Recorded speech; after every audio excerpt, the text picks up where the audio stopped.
खुलुमबाय आं रिंकु मनि नार्जारी बडलेण्ड इंखं टेलिभिजननि स्टुडिअनिफ्राय फोसावनो सिगांदों मोनसे गोजोनथाव खौरां।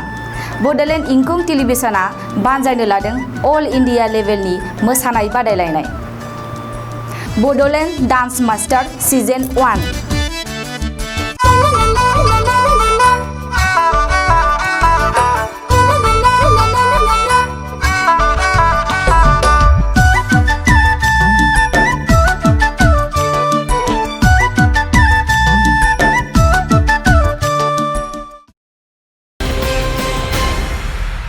खुलुमबाय बेयो बडलेण्ड इंखं टेलिभिजन दिनै 5 आगस्ट 2020 बुधबार खालि सानसेनि बरादखौ नोंथांमोननि खाथियाव लानानै फैदों आं सदानन्द दैमारिया।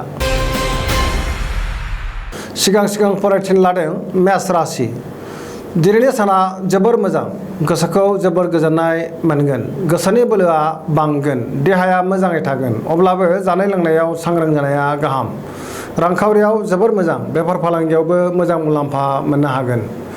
मावनो लानाय खामानिखौ गोरलैयैनो मावफुंनो हागोन। न'खराव अनलायनाय फैगोन, समाजाव मान मोनगोन, बयनिबो गोसोखौ जै खालामनो हागोन। सेंग्रा सिख्लाफ्रा गोसोनि साननायखौ फोरमायलायनो हागोन, गोसोनि साननाया जाफुंगोन। वृष राशि। दिनैनि साना जोबोर मोजां, गोसोखौ जोबोर गोजोननाय मोनगोन। मावनो लानाय खामानिखौ गोरलैयैनो मावफुंनो हागोन।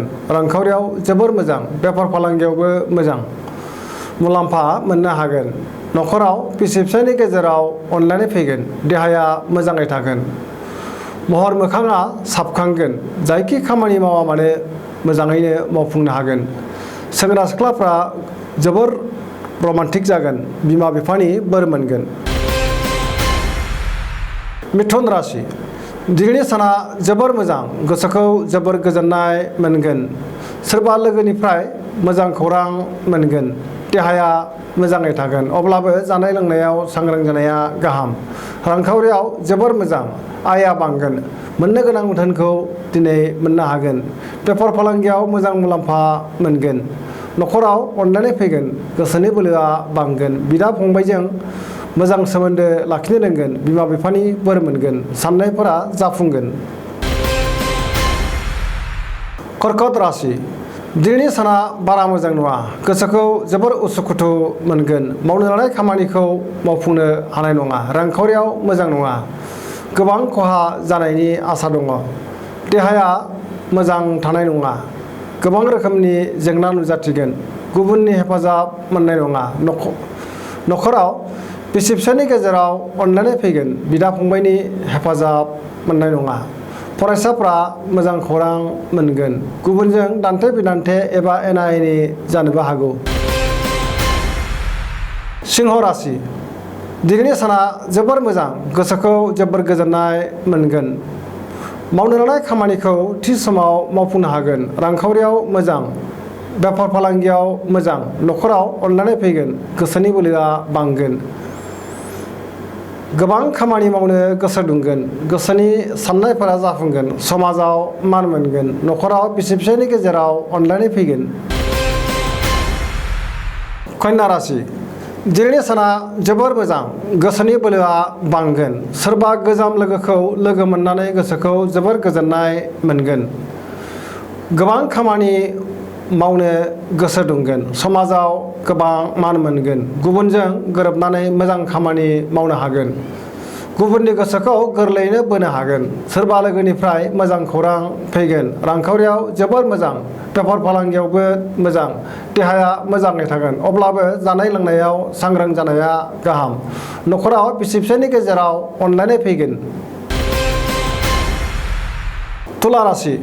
दिनैनि साना जोबोर मोजां, गोसोनि बोलोआ बांगोन, गोसोखौ जोबोर गोजोननाय मोनगोन। गोसोनि साननायफोरा जाफुंगोन। मावनो लानाय खामानिखौ गोरलैयैनो मावफुंनो हागोन। देहाया मोजाङै थागोन। रांखावरियाव मोजां। न'खराव बिसि फिसायनि गेजेराव अनलायनाय फैगोन। समाजाव मान मोनगोन। बेफार फालांगियाव मोजां मुलाम्फा मोननो हागोन। लोगोफोरनि हेफाजाब मोनगोन। सोरबा आगुनि लोगोजों लोगो मोनलायगोन। वृश्चिक राशि।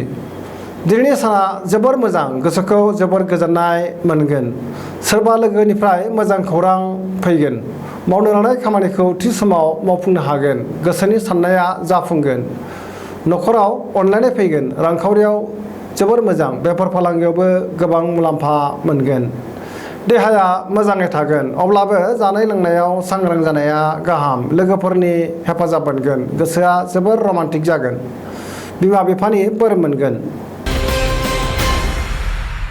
धनु राशि दिनैनि साना बारा मोजां नङा गोसोखौ जोबोर गलाय गुजाय मोनगोन सोरबा लोगोआ खहा खालामनो नाजागोन मावनो लानाय खामानिखौ थि समाव मावफुंनो हानाय नङा गोसोनि साननाया देबार नांगोन रांखावरियाव मोजांद्राय नङा बेफार फालांगियाव खहा जानो हागौ समाजाव मान मोनगोन देहाया मोजां थानाय नङा गोबां रोखोमनि जेंना नुजाथिगोन न'खराव अनलायनाय फैगोन फरायसाफ्रा फरायनायाव गोसो दुंगोन मकर राशि दिनैनि साना बारा मोजां नङा गोसोखौ जोबोर आला खाला मोनगोन गोजोननि आंखाल जागोन देहाया मोजां थानाय नङा जानाय लोंनायाव सांग्रां जानाया गाहाम रांखावरियाव मोजां मोननो गोनां धोनखौ मोननो हागोन बेफार फालांगियाव मोजां न'खराव अननानै फैगोन गोसोनि बोलोआ लोरबां जागोन समाजाव मान मोनगोन सोरबा लोगोनिफ्राय गाज्रि खौरां फैगोन सिगांनि बबेबा जाथायखौ सानबाय थानानै गोसोखौ गुलुं गुजुं मोनगोन